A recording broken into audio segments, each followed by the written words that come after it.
episode of the Cold Bananas Show. I'm John Hansen. I'm Michael Ollinger. And in this episode, we're going to look back at some of the hottest April movie releases. We're going to start off with one starring TV's Lucy Hale, who I like from Privileged and was also in Pretty Little Liars and the current show Life Sentence, and now she's branching into film.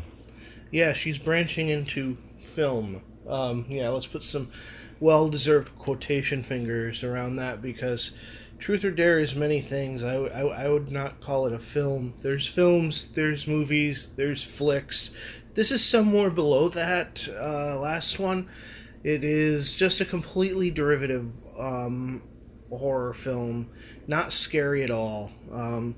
It is sort of based around this haunted game of Truth or Dare, which sounds ridiculous already, and it just sort of keeps making up the rules as it goes along. It doesn't make any sense at all. This is from Blumhouse, who produce some amazing stuff. They produced Get Out. Basically, if it's a scary horror movie released in the last probably 5-10 years, Blumhouse probably had a hand in it, and this is their weakest movie to date. This is like their first genuinely what were they thinking movie. Lucy Hale is, I suppose, okay in the movie.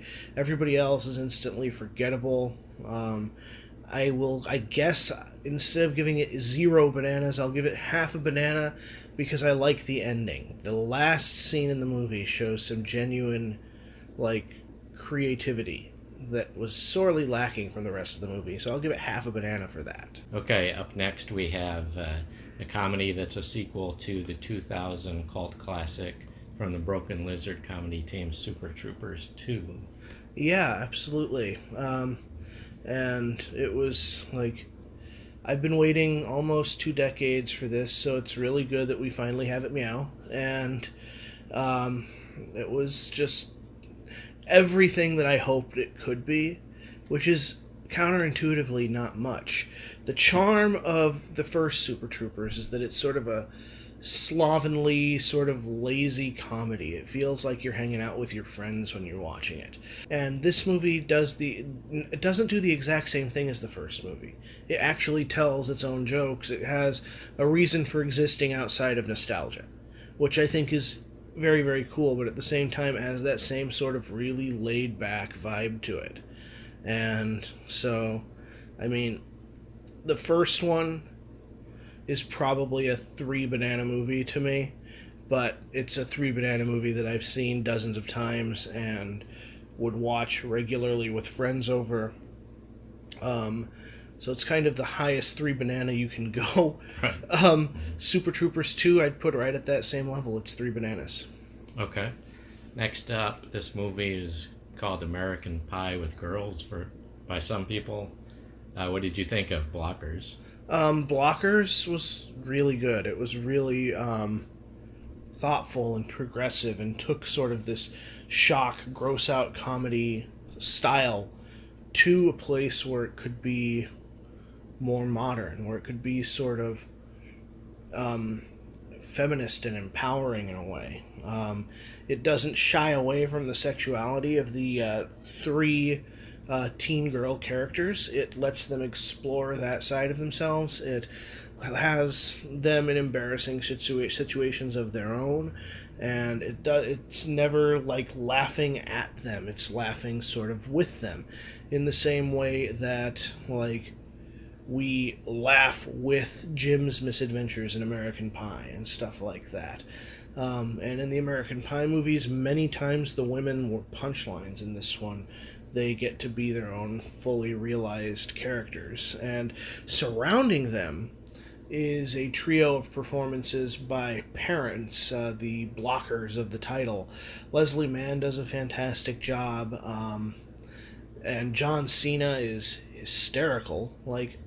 The first time I saw him in The Marine, which was just god-awful, I'm like, okay, so he's going to be a failed action star, which he was, to a certain extent, a failed action star, but now he's a successful comedic actor, which is just insane to me, and he's fantastic. So, I think this is pretty good. I'd say this is a solid 4-banana movie. Okay, sounds like a comedy for our times. Yeah. Okay, next up, shifting gears very much to horror. and possibly the most hyped horror film of 2018, A Quiet Place. Yeah, this movie is...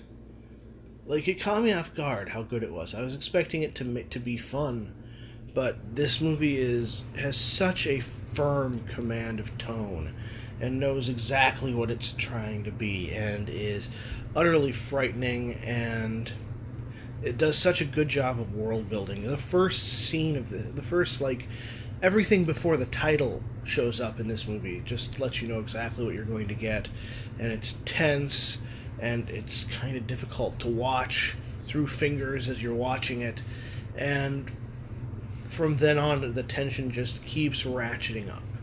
And, like, it's a credit to John Krasinski, who co-wrote the script, who directed, who acts in this thing, that he was able to do such an amazing job with this. He keeps his monsters off the screen for most of the time. He does sort of a slow build. Like, he lets you know how bad the world can be in the first moments of the film, and then slow builds back up to that level and more by the end of the movie.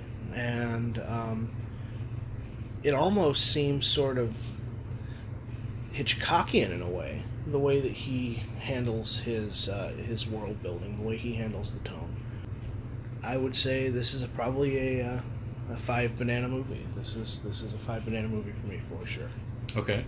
Now I don't know if we've saved the best for last, but we've definitely saved the biggest movie for last, Avengers Infinity War. Yeah. I have been a avid fan of the Marvel Cinematic Universe since Iron Man in 2008, since before 2008, because I was there when they announced the movie at Comic-Con, and they showed the very first test footage, and it looked cool to me then. So I've been, in a way, waiting for this movie for a decade, and it does not disappoint, which is insane on its own. Like, because there are so many ways that it could. I mean, Marvel is bringing together so many disparate storylines, so many disparate tones.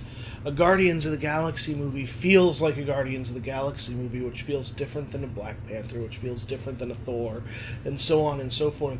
And so you could have had sort of an oil and water sort of situation with this movie, just throwing all these people together. And it works. It really, really, really works. And it is big and brash, and it has guts. It has this is a movie with real stakes.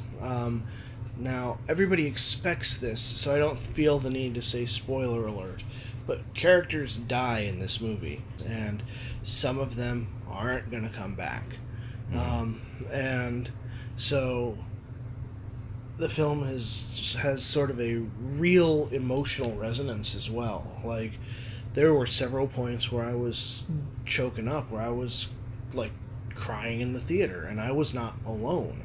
And I've been going back and forth, and I imagine I will continue to go back and forth on whether or not this is the best Marvel movie. Right now, I'd probably, in this moment, say second. I'd put Guardians of the Galaxy, the first Guardians of the Galaxy, at number 1. Okay. This is probably a number 2 for me. If for no other reason than it can only work as well as it does because it's standing on the shoulders of everything that came before it. Right. But it's also definitely the second 5 banana movie that I saw in April. Okay, so what you're saying is, if I understand you, it's a nice small little film that'll serve as a nice appetizer for the big one this summer, Ant-Man and the Wasp. Yeah, it does a good job setting that up. Okay, sounds good. Thanks everyone for joining us for this episode of the Cold Bananas Show. We'll see you next time. Later.